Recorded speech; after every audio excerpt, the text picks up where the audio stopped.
કેમ છો બધા? આઈ હોપ તમે બધા મજામાં હશો. આજે આપણે બનાવીશું બિલકુલ ડોમિનોઝ જેવી સ્ટફ ગાર્લિક બ્રેડ, જે આપણે ઈસ્ટ વગર કે ઓવન વગર બનાવીશું. તો ચાલો રેસીપી સ્ટાર્ટ કરીએ. બ્રેડ બનાવવા માટે મેં અહીંયા 4 કપ મેંદો લીધો છે. તમે અડધો મેંદો અને અડધો ઘઉંનો લોટ પણ લઈ શકો છો, પણ એકલા મેંદાથી બનાવશો તો વધારે ટેસ્ટી લાગશે. અને અહીંયા આપણે 2 કપ ખાટું દહીં લીધેલું છે. દહીં થોડું ખાટું હોય એવું લેવાનું છે. એમાં આપણે સ્વાદ અનુસાર મીઠું નાખી દઈશું. 1 ટેબલ સ્પૂન હું અહીંયા ઓરેગાનો લઈ રહી છું. ઓરેગાનાથી એનો ટેસ્ટ ખૂબ જ સરસ આવશે, તો એ જરૂરથી નાખજો. અને અહીંયા 1.5 ટેબલ સ્પૂન જેટલો બેકિંગ પાવડર લઈશું આપણે, અને 1/2 ટેબલ સ્પૂન જેટલો બેકિંગ સોડા નાખીશું. તમે જે પ્રમાણે લોટ લીધો હોય એ પ્રમાણે તમે બેકિંગ સોડા ઓછી વધારે નાખી શકો છો. અને બેકિંગ પાવડર પણ લોટ પ્રમાણે લેવાનો છે. મેં 4 કપ લોટ લીધેલો છે, એટલે મેં અહીંયા 1.5 ટેબલ સ્પૂન જેટલો બેકિંગ પાવડર અને 1/2 ટેબલ સ્પૂન બેકિંગ સોડા નાખેલો છે. અને 1 ટેબલ સ્પૂન એમાં ખાંડ નાખી દઈશું અને એને સારી રીતે દહીંમાં મિક્સ કરી દઈશું. તમે જોઈ શકો છો, આપણે દહીંમાં બધા મસાલા સરસ રીતે મિક્સ કરી દીધા છે અને દહીં આપણું એકદમ સરસ ફૂલી ગયું છે. આ બ્રેડમાં આપણે ઈસ્ટ નથી નાખતા, તો પણ આપણી બ્રેડ ખાવામાં ખૂબ જ સરસ, એકદમ સોફ્ટ અને એકદમ જે આપણે ડોમિનોઝમાં ખાઈએ છીએ સ્ટફ ગાર્લિક બ્રેડ, સેમ એવી જ બ્રેડ બનશે અને ટેસ્ટમાં પણ ખૂબ જ સરસ બનશે. તો હવે આપણે જે મિશ્રણ તૈયાર કરેલું છે દહીંનું, એને લોટમાં મિક્સ કરી દઈશું. લોટ બાંધવામાં આપણે જે મિશ્રણ બનાવેલું છે દહીંનું એ નાખવાનું છે અને પાણી બિલકુલ નથી નાખવાનું. દહીંના મિશ્રણ પછી જો તમને જરૂર લાગે તો થોડું 2 થી 3 ટેબલ સ્પૂન જેટલું દૂધ નાખવાનું. પણ દહીંનું મિશ્રણ એ રીતે બનાવેલું છે કે એમાં બિલકુલ જ જરૂર નથી પડી આપણે દૂધ નાખવાની. પણ આપણો લોટ બંધાઈને રેડી છે. હવે આપણે એમાં થોડું તેલ નાખી લોટને 4 થી 5 મિનિટ સુધી સારી રીતે મસળી લેવાનો છે. અને લોટને આપણે સારી રીતે મસળી લઈશું અને એકદમ ઢીલો લોટ રાખવાનો છે. આપણે પરોઠાનો લોટ બાંધીએ એના કરતાં પણ એકદમ ઢીલો લોટ બાંધવાનો છે. એનાથી તમારી બ્રેડ એકદમ સરસ સોફ્ટ બનશે. આ લોટમાંથી તમે પિઝા પણ બનાવી શકો છો અને ગાર્લિક બ્રેડ પણ બનાવી શકો છો અને ખૂબ જ સરસ અને સોફ્ટ બનશે. તો એકવાર તમે પણ આ રીતે જરૂરથી ટ્રાય કરજો. ને 4 થી 5 મિનિટ આપણે લોટને મસળ્યા પછી એને આપણે 1 થી 1.5 કલાક રેસ્ટ આપવાનો છે. તો જ્યારે પણ તમે બ્રેડ કે બનાવો એ પહેલાં 1 થી 1.5 કલાક પહેલાં તમારે લોટ બાંધી અને રાખી દેવાનો છે. લોટને આપણે સારી રીતે મસળી લીધો છે. હવે આપણે લોટને કોઈ બાઉલથી ઢાંકી દઈશું અને આપણે 1 કલાક સુધી રેસ્ટ આપી દઈશું. લોટ આપણો રેસ્ટ કરે છે ત્યાં સુધીમાં આપણે ગાર્લિકની પેસ્ટ તૈયાર કરી લઈશું. તો અહીંયા મેં એક નાની કઢાઈ લઈ લીધેલી છે. એની અંદર હું અહીંયા 1 ટેબલ સ્પૂન તેલ લઈ રહી છું. તેલ એટલા માટે નાખવાનું છે, જો આપણે એકલું બટર નાખીશું તો બટર બળવા લાગશે, એટલા માટે પહેલાં તેલ નાખવું જરૂરી છે. પછી એની અંદર આપણે 1 ટેબલ સ્પૂન બટર નાખી દઈશું. અને બટર અને તેલ સારી રીતે ગરમ થઈ જાય એટલે તમે જે પ્રમાણે બ્રેડ બનાવતા હોય અને જે પ્રમાણે તમને ગાર્લિક પસંદ હોય એ પ્રમાણે તમે ગાર્લિક એડ કરી શકો છો, ઓછું વધારે. અને તમારે સ્પાઇસી ગાર્લિક બ્રેડ બનાવવી હોય તો તમે અત્યારે જ આમાં 1 થી 2 લીલી મરચી પણ એડ કરી શકો છો. અને જો નાના બાળકો માટે બનાવતા હોય તો સ્કીપ કરી શકો છો મરચીને. ગાર્લિક આપણું એકદમ ગોલ્ડન બ્રાઉન થાય ત્યાં સુધી જ આપણે એને કૂક કરવાનું છે. તમે જોઈ શકો છો આપણું ગાર્લિક સરસ રીતે કૂક થઈ ગયું છે.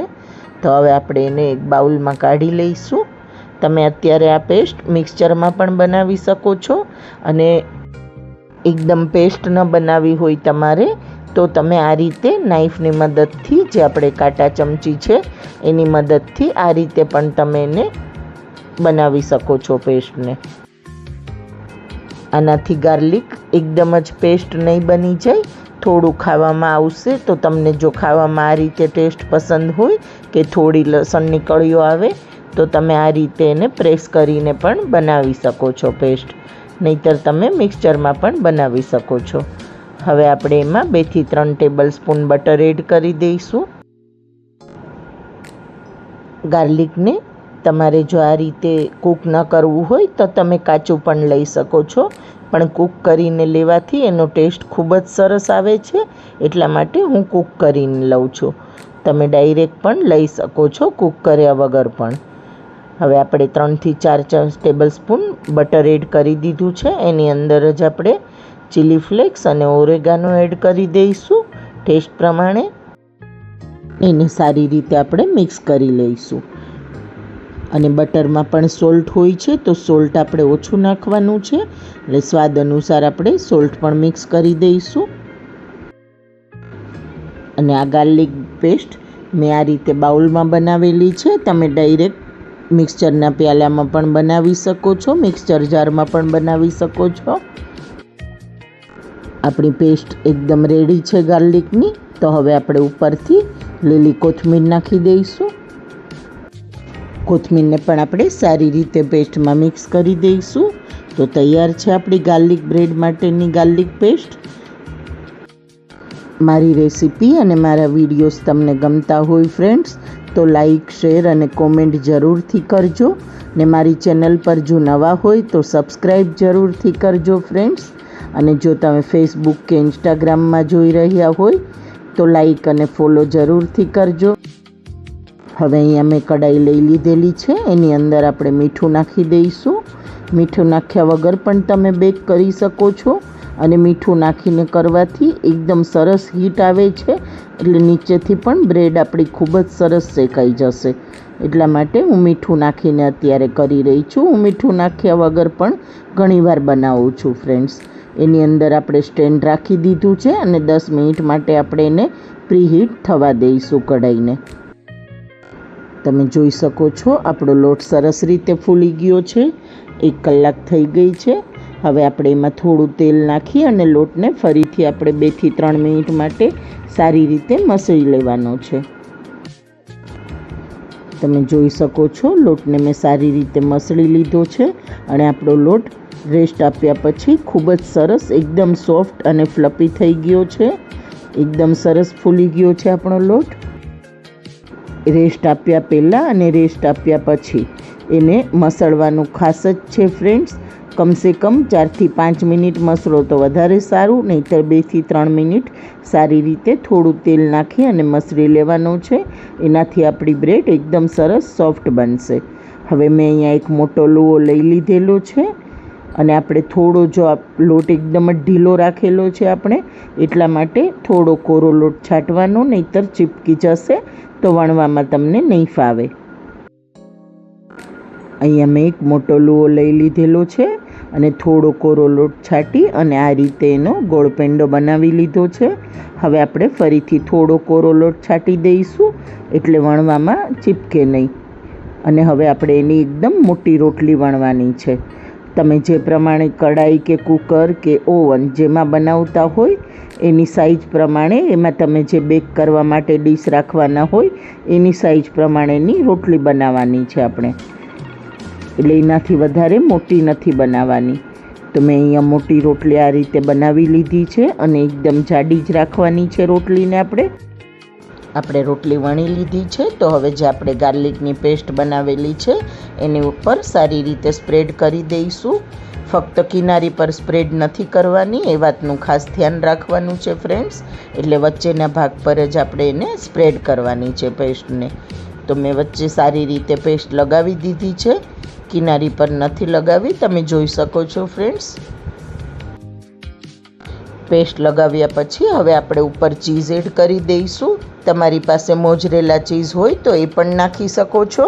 હું અત્યારે અહીંયા અમૂલનું ચીઝ લઈ રહી છું.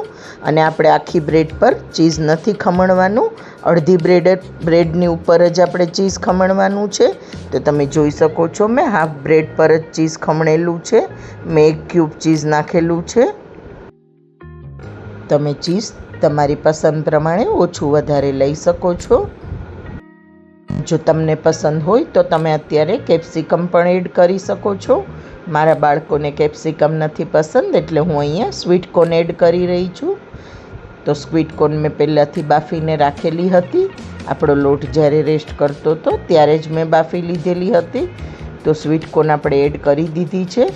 હવે અહીંયા તમને જો જરૂર લાગે તો તમે થોડું પાણીવાળી આંગળી કરીને પણ આ બ્રેડને ચીપકાવી શકો છો, નહીંતર તમે આપણો લોટ એકદમ ઢીલો જ છે એટલે એમ પણ સરસ રીતે ચીપકી જશે. પણ સારી રીતે એકદમ બ્રેડને પેક કરવાની છે એ વાતનું ખાસ ધ્યાન રાખજો, નહીંતર બેક થવામાં આપણું ચીઝ અને જે પેસ્ટ આપણી છે એ બહાર આવી જશે.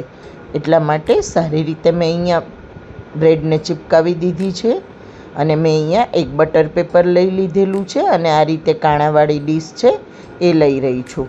હવે એની અંદર આપણે પીસ નથી કરવાના, ફક્ત કટના નિશાન મૂકવાના છે, એટલે આપણી બ્રેડ સરસ રીતે આપણને થઈ જાય. પછી તમે આરામથી આસાનીથી એમાં પીસ કરી શકો એટલા માટે, અને એકદમ વધારે ફૂલે પણ નહીં, એટલે આ રીતે કટ મૂકી દેવાના છે, ના નિશાન મૂકી દેવાના છે, કટ નથી મૂકવાના આપણે. તો આ રીતે મેં સરસ રીતે કટના નિશાન કરી દીધા છે. હવે આપણે એને બેક થવા માટે મૂકી દઈશું કઢાઈની અંદર, અને ઉપરથી આપણે જે ગાર્લિકની પેસ્ટ બનાવેલી છે એ ગાર્લિક બટર આપણે ઉપરથી લગાવી દઈશું સારી રીતે.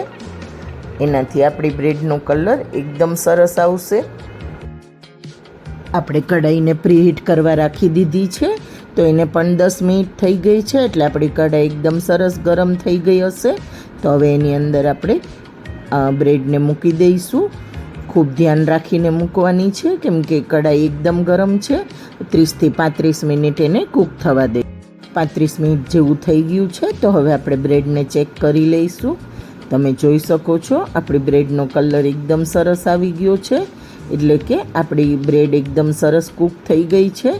તો હવે આપણે પ્લેટને ખૂબ ધ્યાન રાખીને કાઢવાની છે, એકદમ ગરમ છે એટલે. તો આપણી ગાર્લિક બ્રેડ રેડી છે, અને આ 4 કપ લોટમાંથી 4 ગાર્લિક બ્રેડ બનીને રેડી થશે. તમે જોઈ શકો છો કલર ખૂબ સરસ આવેલો છે, એટલે કે આપણી બ્રેડ એકદમ સરસ રીતે કૂક થઈ ગઈ છે. તો હવે આપણે જે કટ મૂકેલા હતા એમાંથી જ આપણે પીસ કરી લઈશું. તો તૈયાર છે આપણે ડોમિનોઝવાળી સ્ટફ ગાર્લિક બ્રેડ. તો તમે પણ એકવાર આ રીતે બ્રેડ ઘરે જ બનાવીને જરૂરથી ટ્રાય કરજો. તમને બહારની બ્રેડ ખાવાનું મન પણ નહીં થાય, એટલી સરસ બનેલી છે, તમે જોઈ શકો છો.